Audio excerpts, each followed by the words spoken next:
Hi, this is Eric from longboxreview.com, and welcome to the show, and welcome to a new thing that I'm trying out here. And I've got some wonderful guests here to help me out with this little experimental thing. What is this thing, you might be asking yourself? Well, it is a recommendation show, if you will. We're going to recommend 5 comic books, one from each of us, and then we're going to come together in a consensual way. Ooh. to give you, the audience, a totally awesome week of comics, with the added caveat that these comics have to do with a particular theme. And of course, this being the first show of this totally awesome week of comics, I have chosen the wonderfully obvious theme of first. And so I'm very excited to welcome my guests and see what or how they interpreted this theme. And so first up, I have Travis here, a longtime friend of mine. Say hi, Travis. Evening. So the audio version of this will people can recognize who is talking. And next we have Matt. Hey, Matt. Hello. And then last but not least, certainly, of course, Damian, otherwise known as Sleepy Reader 666 on YouTube. Greetings, everyone. Glad to be here. And let's see. I said the gentleman could interview themselves. Yes, introduce themselves. So, Travis, why don't you tell the audience a little bit about what you do in the comic book realm online? I'm Travis. I have a channel, Oddfellows Thoughts, where I chat about comics. It's probably been 2+ years since I've actually put anything on there. Only a year. Yeah, something like that. It's been a long time. Isn't that 10 years in COVID years? It feels like it, right? Yeah. Yeah. So hopefully someday I get back to that. But don't watch the really early videos, but the later videos are somewhat relevant to the world of comics. You're right. Yeah. All right, Matt. Yeah. Hi. I'm Matt. I do Wednesday Serial on YouTube, and occasionally pump out a 2-hour video or something talking about an entire run of what I've read recently. Seems to be how I'm doing it, because why make content anybody wants to watch? And Well, we're off to a good start then. Right. And sometimes I'm lucky enough to do a podcast with my buddy Damian. Yes, our podcast is called Never Stay Dead.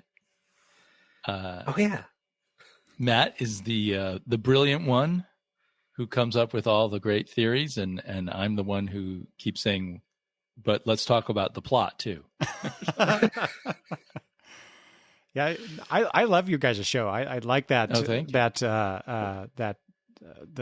The back and forth that you guys have with each other and the different perspectives. It's really great. Well, that's good news because you are our podfather. So. it's true. If no one else loves it, at least you do.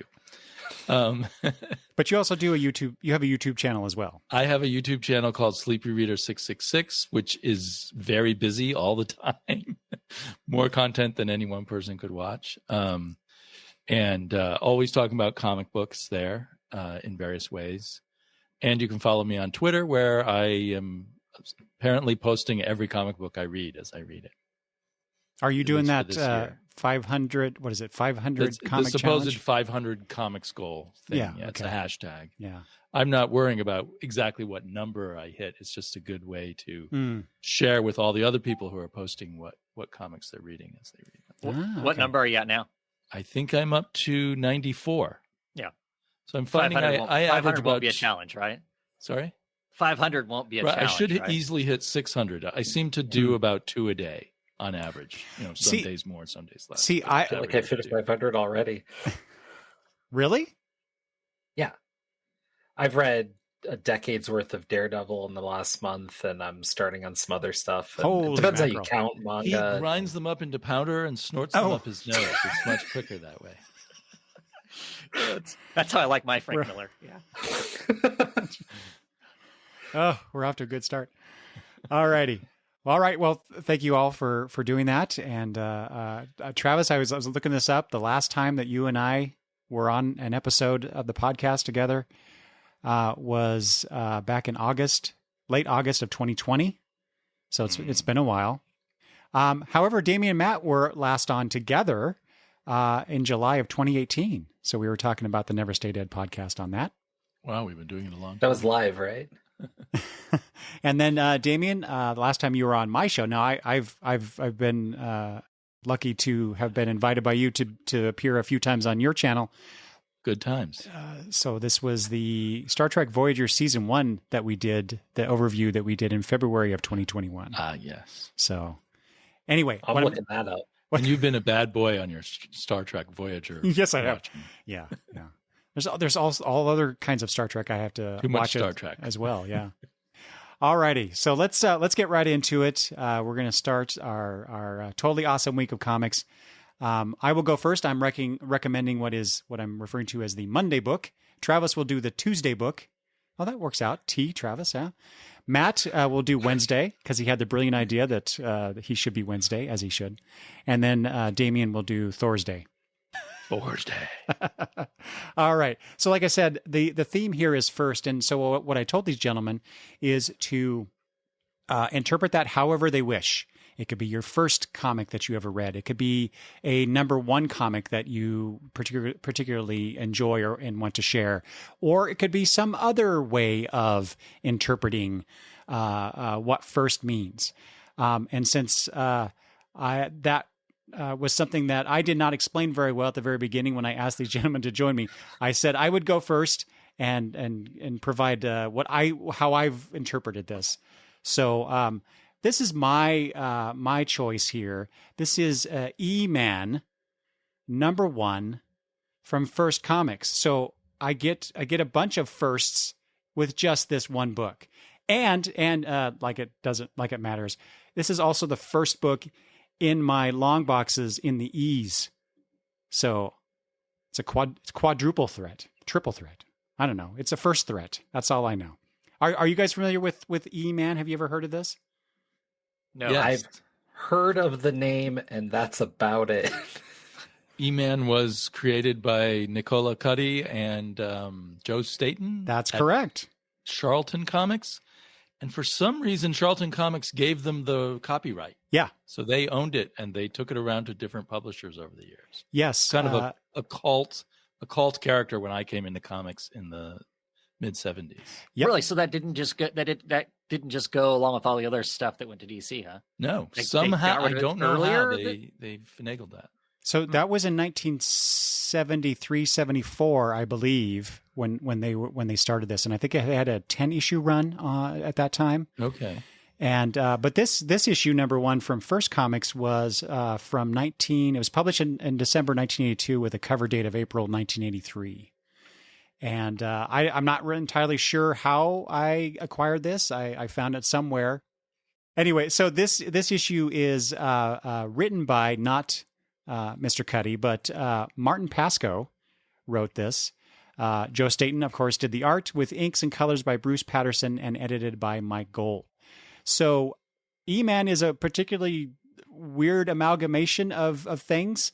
Both Cuddy and Staton wanted to do a humor book, not necessarily like gags and whatnot, but they wanted to do a humor comic that also had something to say. Is kind of my interpretation of what E-Man was supposed to be about. Maybe they did that in that original run. I will say, if you are a fan of Mad Magazine and the gags in Mad Magazine, and with the visual gags and the stuff that they would write, on walls and posters and just stuff, right? All this detritus that they throw in there. This is a comic for you. If you're a fan of Plastic Man, E-Man, which I don't know if you guys can see this on the cover, but that E, that stylized E on his chest actually says E equals MC squared, because E-Man is actually a sentient, what they say it, a packet of sentient energy created as a star went nova. And then he wandered the universe and then eventually came to Earth and took on the form of a man and decided to become a superhero, as a packet of sentient energy would like to do. And what happens here is, so that the woman on the cover here, that's his friend Nova Kane. Yeah. Okay. Oh, I forgot to mention his. Lots of clever puns. Yeah. involved. E-Man's secret identity is, oh shoot, what is it? Alec Tron. Right? Okay. So you kind of get the gist of what they're going for here, right? But one of the inspirations for this book by Mr. Cuddy was he liked Plastic Man, and so let me see if I can find this. So what I'm going to show these guys here in the panels is E-Man. No, I can't see a damn thing. So you can see the shape changing he does here. Mm-hmm. So he's energy, but he can transform his energy body into various forms, sort of like how Plastic Man does his shtick, right? And then, like I said, there's a lot of gag stuff, and you get that splash page right here. Tell me that doesn't look like something in Mad Magazine. Yeah. So that really is the vibe they're going for. Let's see here. Like I said, if you're a fan of humor comics, if you like Mad Magazine, there's a lot to absorb. In that quick panel that I just showed you on the camera there was so many things like the bumper stickers on the cars, the license plates, the signs in the background. They're throwing everything and anything onto the page, and it's throughout the entire book that you get all these gags and these jokes and the parodies. There's a character in here who is a parody of Steven Spielberg, who's in cahoots with the villain of the story, which is the brain from Sirius. And it is a giant alien brain in a spaceship. So yeah. Does it take itself very seriously? Oh no. No. Which is funny because that's kind of what, from what I understood, Cuddy, that's what he wanted. He wanted to do something having to do with science, but also have something to say, but not be a parody of superhero comics.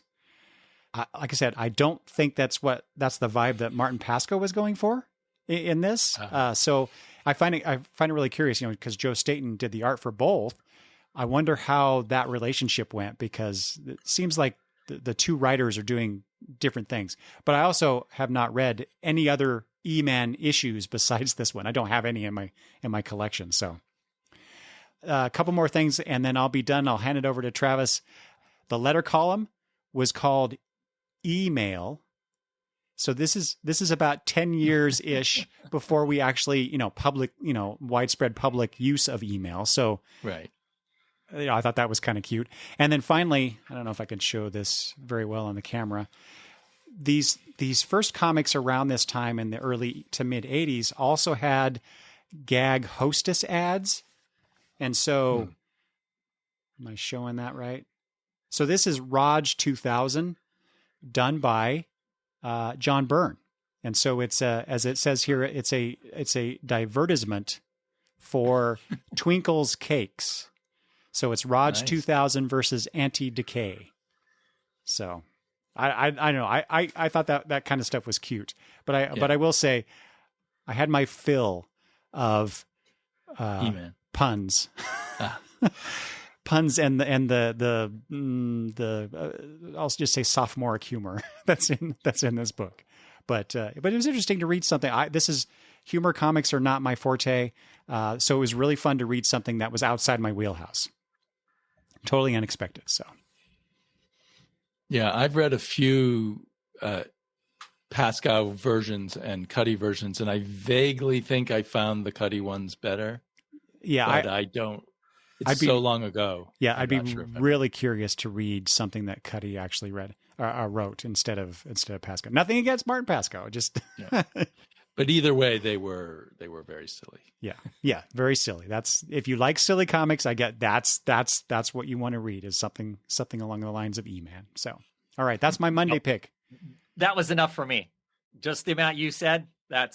I'm at my full. You're good. That's all that you don't need any I don't need to actually read any of the pages. That's because you're from the planet Sirius. Yes, that's right. That's right. There we go. Yeah, just you telling me what their names were, that was enough. I was done. I checked out. So, well, you can't check out on your pick, Travis. What is your pick for Tuesday? So I went with Infinity Inc. Issue number 1. Ooh, yeah. For a number Nice. one for a number of reasons. Obviously it being a number 1, it being I believe it is the first comic that I actually got in on the ground floor as an issue number 1 of a long running series of comics. I was reading Titans at the same time, and then this came along. Clearly not as popular as the Titans, but yeah. So it's a number 1 for me for that. It's also a number 1, and this is the first comic that I read to my eldest child to get them introduced into reading comics. Yep, That's cool. Because the premise of the comic is you've got the old Justice Society. This is Earth 2. Back when there still was an Earth 2. Is there still an Earth 2? All right. And it's all youngins. It's all the kids. It's all the kids showing up and saying, "Hey, we want to be part of the Justice Society." And the Justice Society being a bunch of gray-haired know-it-alls and saying, "No, go away," and them making their own team. Wait. I used to kind of So when you started getting this book, you were those young whippersnappers, and now you've turned into the JSA. Right, basically, yeah. Sorry, go ahead. 100%. That's for sure. So I used to think that this was like the first appearance of these people, but I believe it's actually not. I think they were actually introduced in an All-Star Squadron issues, and for the purpose of making this book. That's the reason they were created. Actually, 3 years before the book came out, Roy and Danny Thomas had come up with the idea and then floated it with Jerry Ordway and Mike Maclan. And they do the art. They actually, throughout the series for a while, they swap art duties. Some of the issues, Ordway does the pencils and Maclan does the inking and vice versa. Later on in the series, I think it's Todd McFarlane's first DC work is in it. And to be honest with you, when that change happened, I absolutely hated it. But I love the book. I still like the book this day. It's a story of the 80s. It came out in 84. So it's definitely 80s comics as far as how it's written and that style and whatnot. I like the classic art. To me, this is 80s art. And I really enjoy that 70s, 80s look of style of work in it. I think when I bought this, I did not read there's actually a column in the back, so I read it to talk about it. And there was a lot of prep work to this book. They, like I said, they in advance put these characters in other books so they could have, its own series, and they had to shoehorn that stuff in and figure out how they're going to shoehorn those characters in, so then they could come up with their own book. But yeah, like I said, I get a kick out of it, the characters and whatnot. And the unfortunate thing is the downside to this is the first issue really only introduces like 4 characters, and then the next issue gets more into the rest of those characters and whatnot. So, well, help me out here. Who are the characters? So of the Infinity Inc. characters, the new ones, it's Nucleon, who becomes Atom Smasher later on, Silver Scarab, Jade, and Obsidian are the new people. Braveway Jr., who is the junior of Brainwave in Earth 2. He's a pretty heavyweight villain, but he, of course, is a good guy. And then, of course, that's part of the story throughout the series is him having to carry the burden of the fact that his dad is a mastermind criminal. That's the new people that are in it. And then it has Star Spangled Kid, Huntress, and Power Girl all kind of dovetail themselves. Because this first issue, they kind of party crash the JSA, because the JSA is in a panic because they, in All-Star Squadrons, they had put the Injustice Society in the dimension of Limbo, and they were going to bring them back to put them on trial. And when they go to bring them back, they can't find them. So they're now concerned that they've escaped. So they've called together the Justice Society to deal with this issue. And Superman is like off saving somewhere else. And, all their other heavy hitters are gone. And of course the kids show up to say, "Hey, you need help. We're here to help." And they don't like the party crashers and, basically vote them out. They vote them out. Hawkman is in charge of they vote them out Northwind. Northwind's another character that's not on the cover. That's And in the book too. Fury too is missing, right? I'm not seeing her. Yeah, you're right. Fury's not on there either. Hmm. And Fury, of course, ends up being a character that gets used in comics. What, 7, 8? When did Sandman come out? Mm-hmm. Well, and Yeah. Silver Scarab too. Yeah, yeah. So, the characters gets used other places and whatnot. And like I said, I've always kind of liked Earth 2 too, just because it's a little different than the standard. Whatever. I mean, Robin wears pants, for instance, and and all the heroes have 1,000% better when Robin wears Right? pants. Exactly. And Huntress is, Huntress. a Wayne. Yeah. But yeah, Right. but no, it's like I said, I enjoyed the book. Went 50 issues, a couple annuals and whatnot. And it took me 30 years to get the final issue. Really? Oh wow. Yeah. Because my comic book store at the time, for whatever reason, just decided not to order the last issue. Oh my God. So I didn't get it. And it took forever to get it then. See, when we were reading comics back and forth, Travis, we were both reading reading Titans, right? Mm-hmm. I would get Legion, and you would read those issues, Right. and Yep. you were getting Infinity, and I would read your issues. And so, Yep. for many years, I didn't have any issues of Infinity Inc. So Right. I finally went back and got the first year of books. Right. So we'll see if I get more after that.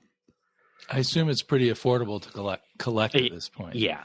Yeah, I'm sure it is. So anybody who's interested could easily either order online or dig up in their store.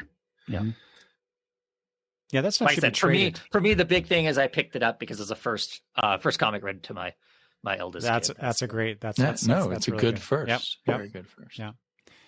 All right. And before we carry on, I have a quick question, Eric, for you off of that Infinity, because when Travis was describing it, I was getting a lot of Rebels vibes. Does that line up for you? Does that kind of remind you of Rebels? And was Rebels after Infinity? I don't know my yeah. DC timeline. Yeah. Okay. Yeah, you're talking By a about decade. Yeah, I was gonna say because that was a '90s-ish book, right? Yeah, 90s, 80s DC bleeds. Oh, it for would me, have been the so- late 80s because by the time we got into the 90s, that was my gap in reading, and it had come out before I had stopped reading because I've got like first issues that I got. Okay. I'm pretty sure. All right, Travis, that's a great book for Tuesday. Thank you for that. I love that whole. It's the first book you read to your firstborn, so that's awesome. All right, Matt, you're up. Wednesday, Serial. What do you have in store for our wonderful audience? So when you said first, I wanted to think of something that might be, accessible for people, but, something they might not have heard of. So I thought I'd go for, See, I thought you might do something like that. So this is awesome. Go ahead. Yes. Fantastic Four #1. What? You'll excuse me, I didn't get my first printing. Oh, darn. The one you have stashed Don't away. have the first print. You didn't want to crack it. You didn't want to crack the case. What Right. What is this four of fantastic of which you speak? Well, when you said first, I thought, what is first? Because I was like, Ninja Turtles #1, nah. I would have bet And- money on that. Well, and I was like, well, I mean, this is like the first comic that kicked off everything that I know about Mhm. comics as they are and whatnot. I never really read it. And so, Really? yeah, I've never really gone back to a lot of the early stuff. I know Damian and I read some early Fantastic Four, but that was the Galactus or was it the Galactus We did trilogy? Galactus and we did the first Black Panther. Right, which was But like the that's issue right probably after. like 6 years later, right? Or 5 years later from Yeah, somewhere in there. I don't maybe I don't know. 4 years later. Anyway, yeah. But I've been collecting a lot of Fantastic Four and Daredevil, and so I thought I'd go for this, and it was fascinating to see how much was there that I kind of expected. I mean, I'm sure you all know Mr. Fantastic, The Thing, the Human Torch, though not the first Human Torch, so I don't know how readers felt about that at the time. Mm-hmm. And really the first one you really see is the Invisible Girl, and they make this whole deal about her being like a ghost and her freaking out this cabbie, which is anachronistic in itself now, but wouldn't have been until very recently. What was really funny, and I'm cheating here, but I got this also recently, is Marvel recently put out this anniversary tribute where they took the script and then redrew all the pages of the first issue of Fantastic Four and then parts of the fourth annual. But I was only really interested in the first issue part here. And it's fascinating to me because this is a beautiful failure. The idea of, let's take the Fantastic Four, cut out Jack Kirby, and just leave Stan Lee is just...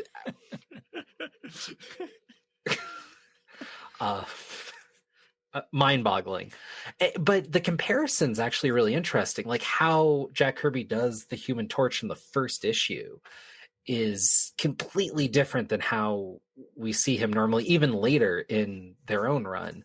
It's very like a man of flame, not like the superhero-esque look, I guess, more like an actual just torch that's semi-man shaped. And the way they go about it. And there's a lot of weird anachronisms that go back and forth between these two. Like the very opening shot is, we find out later, it's Mr. Fantastic. We just see some old man smoking a pipe and he fires a gun into the sky. And as Kirby had it, it was like this smoke cloud that read, like calling the Fantastic Four. And then in the tribute issue, it's just the four that we know, like the icon. Like they already have that all established and everything. And I don't know, there's a lot of that there to get Ben Grimm up to fly the fated mission that gets them their powers that they just glance past. Like I've seen other takes on the story and it's much more belabored, right? There it's all in 2 pages. The way that Sue gets Ben Grimm to fly them is to go to him, like calls him a coward and say, you don't want those commies to win. Yeah. And it's like, oh yeah, this is from the 60s. Yes. And it's just kind of crazy to see that like space race and kind of, I don't want to say xenophobia necessarily, but like that tension of that time is what really fueled all of Marvel Comics at this origin point. And just that idea of it was kind of like, oh, that's really interesting how things unfolded over time. And reading it now, especially with all the comics history knowledge and whatnot I have, like this is what was bore out of the comics code, forcing things to go a different way. And seeing how kind of close they butt up to a number of the rules and kind of some horror comic tropes. And how it steers away very quickly from that in later issues. But at the very beginning, it's still kind of in that tradition. And even Spider-Man at that point is interesting. It's more in the tradition of horror comics and then veers more towards superhero as it goes, rather than right from the jump when you think they'd need it at this point to get away from the code. So I don't know. You said first. That's what I landed. That's a great interpretation of that. I assume you other two gentlemen have read Fantastic Four #1 at some point, right? Many times. Yeah. Yes. Yeah. I think I've only encountered it within the last 10 years myself. Really? Yeah. Okay. But and interestingly, I first read it in an old paperback size reprint, black and white reprint. Like the Essential Collection? It wasn't one of the essentials, but it was like a I don't have one near my desk. Digest. But, paperback size. So it was a weird way to read that, but I bumped on the whole the way that Sue especially. It's funny you mentioned that part, but the way Sue shamed Ben into it, and then the whole commie thing. Yeah, it's great for a piece of history and where at least Stan was, in the way he was interpreting the world at that time, and thought, young hip people of the 60s would want to read about something like this. So it's really interesting. Yeah. Do you recall, Matt, if they refer to themselves as superheroes in the first issue? Oh God. they say heroes, I believe. They do, because okay. they say because what is it, like, right as you can tell Mr. Fantastic's gearing up for a speech again, and like the first half of this comic, the second half is all about the Mole Man, and there's all Right. these crazy ideas that get thrown out like every other page, and now this would be 12 issues at least. Yeah, Mr. Fantastic's gearing up for a speech, and Ben kind of cuts it and says, "We don't need a speech from you. We know we got to use these powers for the betterment of mankind. That's right, we need to be heroes." And Johnny puts in the hands, and there's this very iconic, like the four of their hands over each other. And then the Norm Macdonald bit, and I'll be Mr. Fantastic. Because thinking back on it, I feel like they're almost hedging their bets. Like maybe we're still doing monster comics, or maybe we're doing a superhero comic. We're not quite sure. That might have been the genius of Stan, right? To maneuver that in that way, so that depending on which way the audience leaned, he could go that way. So, and I think the audience did start writing in and say, "Where are the costumes?" And that's when they came up with costumes. Matt, you were going to say something? That's true. I was going to say, if you can, this copy, this Marvel Milestone Edition, if you can get it, is so much cooler than the what are the reprints called now? Marvel Legends or whatever those are, the facsimile editions. Those $1 ones. Well, if you get them when they come out, yeah. Otherwise, they actually start going for collector's prices. Oh, really? Oh, yeah. Try to get that Spider-Man 300 reprint for $1. But those, the really early ones actually take from the Marvel Masterworks for the most part, is my understanding. So they have the digital recoloring, which always sucks over Jack Kirby in particular. And so if you get this is reproduced a bit, but it is more or less the original colors, is my understanding. So it's, if you can, I mean, this doesn't go for a ton and preferable in my mind. Well, it will now. Yeah. All because of you. All right.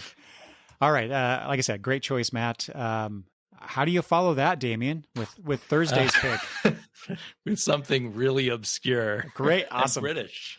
Oh, British. I love it. All right. Rogue Trooper. All right. This is, in a sense, the first issue of Rogue Trooper. There's multiple ways to get Rogue Trooper. It is the first British 2000 AD character that I finally got into. I've tried to read other ones like Judge Dredd, their most famous one, and I just found them impenetrable in some fashion. Rogue Trooper is a science fiction story about a genetically engineered soldier, the last of all the troops of genetically engineered soldiers, because they were betrayed by someone on their side of the war. It's the South versus the North. And Rogue Troopers from the South, and they're fighting over a place called New Earth, N-U, New Earth. And so it's full of kind of these old school science fiction war tropes, but played in such a deadly serious way. And so let me back up a little. This is from Quality Comics. It came out in 1986. Rogue Trooper originally appeared in 2000 AD in 1981. So there's that's what I would have guessed would have been the early 80s ish. So yeah, good. Go ahead. So there's so these were reprinted for Americans, for the American audience, containing like 4 or 5 short vignette style stories that originally appeared in the weekly 2000 AD. And the trooper suspects they were betrayed, and so he goes rogue to find out who betrayed them. And his gun and his helmet and his backpack all have the brain chips of other members of his troop in them, and they talk to him. So you have this loner out in the wilderness of war on neither side, but he has these people to talk to who are his gun and gun. His, for some reason, Rogue Trooper's original name was Rogue anyway, and his gun's original name was Gunner. So right up there with E-Man's clever puns. I was gonna say those silly Brits. But the true joy of one of the joys of this, I mean, I love cheesy old science fiction, and I kind of like those old DC war comics, but they kind of feel repetitive, and the sci-fi gives it more flavor to me, more piquancy or something. And the early issues are all drawn by the famous Dave Gibbons from Watchmen fame. Okay. And wow. he is very good already in 1981. Well, that's not so far away from when he did Watchmen anyway. But so the first few issues are drawn by him, and then other artists take over. But I highly recommend getting at least the first few issues if you like science fiction and if you like Dave Gibbons of these books, as I think because of the simple setup, it really benefits from these short 4 or 5 page stories. And you learn a little bit more about the Rogue Trooper and his world in each story. And then you get a very basic little war story, like where he goes up against a tank, or where he, I don't know, I'm trying to think, where he gets captured, but then escapes at the last minute when the enemy attacks, because he gets captured by his own side. And there's several ways you can get this. You can, through back issues, you can get either this quality version. IDW published 8 issues called Rogue Trooper Classic. And I looked both of them up, and you can get them about $2 an issue at mycomicshop.com. You can also, I found this in a 50-cent bin, so you can search it out that way. You can get it digitally on Comixology. They have something which they call Welcome to New Earth. And then on 2000 AD's own digital platform, they have volume after volume after volume of it, each one 400 pages. And they're all listed as Tales of New Earth. So IDW and Quality Comics, which doesn't exist anymore, but IDW does, don't have the rights to it anymore. And so you can't get new trades or anything of it. But it is very affordable if you're willing to buy the back issues. I love the I love the color palette of that book. Yeah. It really makes it Yeah, pop. it's very nice colors. I don't know if every edition has the same colors. And it might have been black and white originally. That's what I would have in expected. England. Yeah. But yeah, it's colored very nicely in these quality ones. Doesn't the coloring, the look of the book kind of remind you, it did me anyway, of the old Miracle Man reprints? Oh, interesting. Yeah. And it could be the same colorist. I mean, it's around the same time they were bringing out reprints of Miracle Man in the U.S. So, Damian, what you mentioned the DC war books, and that's the thing I immediately thought of too. Was are they taking any kind of, or are they homaging those DC war books or war stories, or jumping off of that and going in a totally weird direction with things? Did you see any similarities I would there? think they had read those DC war. Yeah, that's what I would expect. It has that vibe. Okay, I didn't notice any like sly mentions of the Losers or of Sergeant Rock or that kind of thing. But it definitely feels like they've read that and absorbed that kind of thing. Although I do know that there's a long history of military war comics in England, which I have not read, but I've seen the titles of all these British war comics over the years. I would say, and I never thought this when reading Watchmen, but reading this, I feel like that Dave Gibbons was a huge Wally Wood fan. And so there's a lot of a Wally Wood feel to it. Yeah, I could see that. It's sort of Dave Gibbons en route from trying to be like Wally Wood to becoming the Dave Gibbons that we know, perhaps. But anyway, it's awesome. It's awesome art. Very simple stories. And very, I don't know if there's a certain phase of teenagerhood where you want to be kind of tough and have no feelings. And there's like stuff, and that sort of goes along with the whole war comic kind of thing. And it's like, good thing I genetically was created so I can't cry and things like that. Is that a quote from something in the story? A rough quote, yeah. Okay. Yeah. That's great. That's great. But wow. it reminds me of sometime during my teens, I was like, oh, I have no feelings. Yeah. I went through my Mr. Spock phase when I was in middle school. Yeah, so it's that kind of thing. I mean, he does have feelings, but it's like he won't show them. He's too tough. wow, that's what great picks you guys have brought to this. That's so amazing. But we're not done because we still have to pick a book for Friday, and we're going to do that by suggesting some alternates that we may have picked out here that we want to share, and then we will come to a consensus and pick one for our Friday pick. So let's go in reverse order. Damian, what recommendation do you have for Friday? Well, I have Godzilla #1, King of the Monsters from Marvel Comics. My brother had that comic many years ago. It disappeared decades ago. So I wish I would have been able to hold on to that.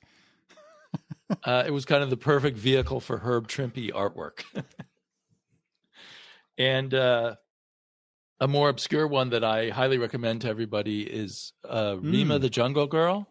This is issue 1. It only went for 8 issues, and it's not at all the Tarzan ripoff you would think it would be. And it has incredible artwork in it by Nestor Redondo. Ooh, yeah. So I throw another one out there, or is that enough? Sure. Go ahead. One more. Let's do 3. Well, this is a real obvious one for us old YouTubers. It's on my list. One. All right. Commanding. Was that, you said that was number 1? The classic Jack Kirby series that, I don't know, 10 years ago when the 3 of us were all on YouTube, everyone was collecting Commandy, and no one talks about it anymore. But still a favorite of mine. All right. That was it Rena? Rima, sorry. Is that like Jungle Girl from Dynamite, or? No, it says Rima the Jungle Girl, but she's actually more like a spirit of the jungle. Okay. It's kind of hard to describe. Kind of like Cheetah? No. It's almost like magical realism or something. Which in its flavor. So what year did that come out, Damian? Do you know? It does say first issue collector's item on it. Yeah. So, don't they all? I'm guessing by the trade dress and the way it's presented. It's 1974. I was going to say 73 or 74. Yeah. Yeah. So every issue has Joe Kubert covers, but then inside is Nestor Redondo, who was a really good Filipino artist. And I think this may be his best work that I've encountered. Well, thank you for sharing that, because now I gotta go visit some online shops and get some Rima. And the backups are all Alex Nino artwork on this science fiction story called The Space Voyagers. Yeah, this sounds great. So yeah, and it's again not a very expensive thing to collect. All right, Matt, what do you have for your alternate recommendations? Let's see. I thought a good first edition of Berserk might be a good recommendation. Something off the beaten path. Relevant right now since the creator just passed. Right. So, I don't know, a little light reading, leather bound. Yeah, How many pages is that thing? It looks like 300-400. Oh, 670 is in the back. Okay, so there you go. Yeah. All right. I have about 10 of these volumes to chew through right now. So, how many have you read so far? I'm in the middle of the second one, but I got waylaid because my monthly books came in. Speaking of, in there, I had a first appearance that was a tickle for me, and I doubt any of you have read. Amazing Spider-Man 88, the first appearance of the Queen Goblin. Wait, you're right on that. You're right. I have not read that. I just say, if you're a longtime Spider-Man fan, this run and this issue in particular is a treat, and it's really an old favorite. Who's the Goblin Queen, of course. Or Queen Goblin, sorry. So I don't know. I'd throw that on the pile, but I know none of you care about Spider-Man. Well, but some of the viewers might. You just wait. Hold on to that thought, Matt. Is that all your recommendations then? Yes. Okay, Travis, what are your alternates? So for I didn't. Friday? I didn't actually drag alternate books out of my pile. One of them was Commandy, issue number 1. Everybody should read Command. If you haven't, everyone, it should just be a comic book requirement. If you're serious about comic books, you should read Commandy. Well, come on now. Yeah. Come on, it's got 4-legged grasshoppers in it. You get a ride. Yeah. So Talking animals telling are fun. I'm telling you. So yeah. Obscure titles. Casanova, a image book. I guess it also got printed as an icon book. Also, my preference is the original printing of it. Came out in the 2000s. It's a Matt Fraction and Gabriel Ba book. It was done in 3 colors. They only used 3 colors because they didn't want to pay for all the other colors, basically. The downside to that printing of it is they used a cheap computer for the lettering, so the lettering is not as good as in the reprints of it. And I'm assuming that their reprinted image version that is in full color is probably the better read as far as that goes and more accessible. But I really like the original. It had a completely different kind of look to it. It was a $1 comic. It was all part of the craze of when Warren Ellis's Engine website stuff was still up and whatnot, and he was going to do a $1 book. He did Fell, and Matt kind of jumped on that. Let's do it for $1 and see what we can sell. He probably didn't make any money off the damn thing, but I do think that it put his name out enough that then, of course, he got all the Marvel work that he got and whatnot. And the only other one that I thought of was Crisis on Infinite Earth being basically the first, in my mind, the first event book. God bless it for what it created in the years to come. But it was. I still enjoy it. It's Perez art, and Perez is currently on my mind with his health being the way it is and whatnot. And it was amazing for what it was at the time. Yeah. Agreed. Wow. Oh, God, you guys are picking out such good books. Okay, my picks for this. So funny you say Perez, Travis. My one of my picks is Tales of the Teen Titans, 44, which is the first appearance of Nightwing. The Dick Grayson Nightwing, anyway. So I chose this because, like I said, Travis and I we would read New Teen Titans together. So had to pick that one. Since I'm going in this order. So all of these books actually have something to do with you gentlemen. So, but they are also firsts in other ways. So my pick for Matt here is, this is Marvel Tales number 98, which is, nice. I do have the other one, the actual. Oh, wow. Ooh. Amazing Spider-Man 121. But that's awesome. So, but Marvel Tales number 98 was my very first Spider-Man issue, and it's also I don't know. Is it? Do you guys consider this like the first major death of a character with Gwen Stacy dying in the book? And some people consider it the first issue of the Bronze Age. That's true. Although that's very arguable, I would argue against it, but a lot of people think so. And then finally, very arguable, you'd argue. Huh?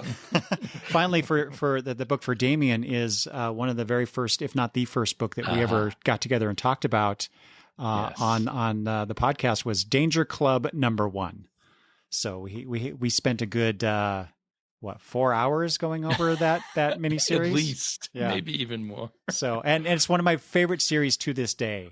Yes, it would be nice if there was some kind of follow up. Walker said that's what's not that one happen. About? I've never heard of it. Danger Club. Well, okay. So much like the Titans, it's a book of teenager or young superhero characters taken to the nth degree of violence and craziness. So it's like a mixture of New Teen Titans meets when did Image start? Okay. 90s Image extreme type stuff. So, but very well constructed by the writer and artist. So lots and lots of layers. You can listen to us talk about it for 4 to 8 hours. Yes. I'm not sure. All right. Sounds better than buying it. All right. So, okay. So we've gotten several great books here to choose from for Friday. So who wants to throw out what's the what book of those should we pick for Friday? Clearly, the common denominator is Commandy. Commandy. I knew you at least would say something. You or Damian, we're going to nominate Commandy. I was going to say Casanova. I didn't know that about the single Infinite color Earths. Oh, see, I was going to say Rima. So I guess by We all agree my picks are out, so there's some consensus. We're afraid we'll hurt ourselves. they're all great books. They're all great books. So.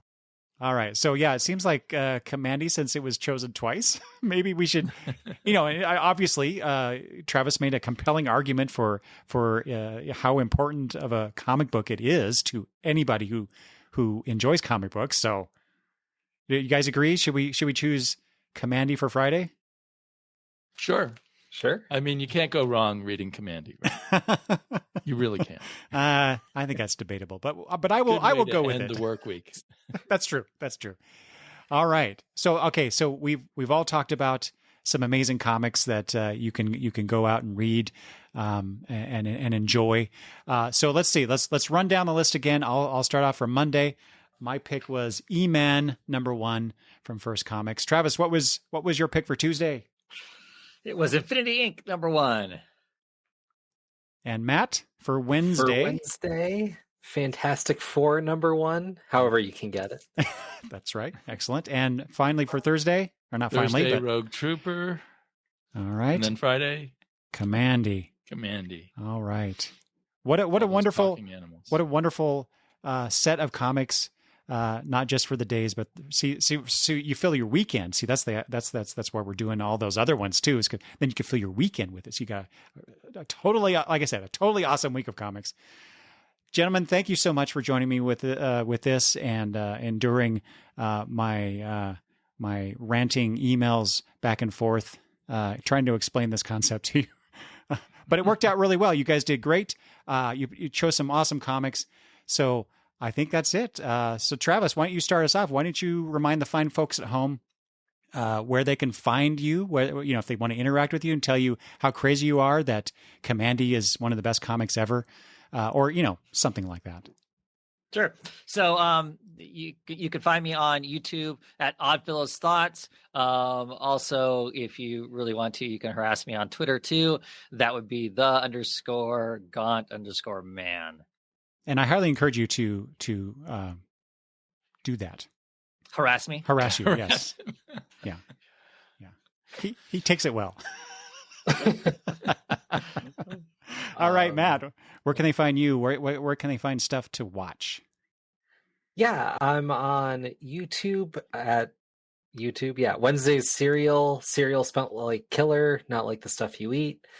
And then on Twitter, it's the Godam Milkman, so GODMANN Milkman. And also that podcast, Never Stay Dead, which is also so easy to find. All right. And Damian, finally. Yes. Along with Never Stay Dead, you can look for Sleepy Reader 666 on YouTube or at Sleepy Reader 666 on Twitter. All right. And of course, I will have links in the show notes for everything that these fine gentlemen just said.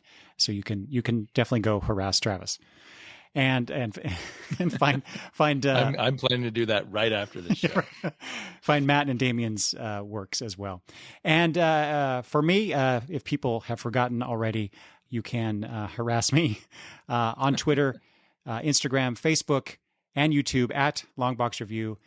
Let me know what you guys think about this format, this new approach. And I will say, I should have said this at the top of the show. I totally stole this idea from another podcast that I listened to. I thought it was great, but I wanted to apply it to comic books. So if you haven't already, go listen to the 430 Movie Podcast, where they do something very, very, very similar. Do you have a theme for the next show? I have a long list of themes that I could come back to, but we shall see what the future may hold for this. this show will not be like, every week or anything. It'll be, maybe quarterly or so. We'll see. We'll see how it goes. But anyway, let me know what you all think about it. I'd appreciate that. And with that, I think that's the end of the show. Say bye, everybody. Bye. Bye, everybody. Toodles. Bye.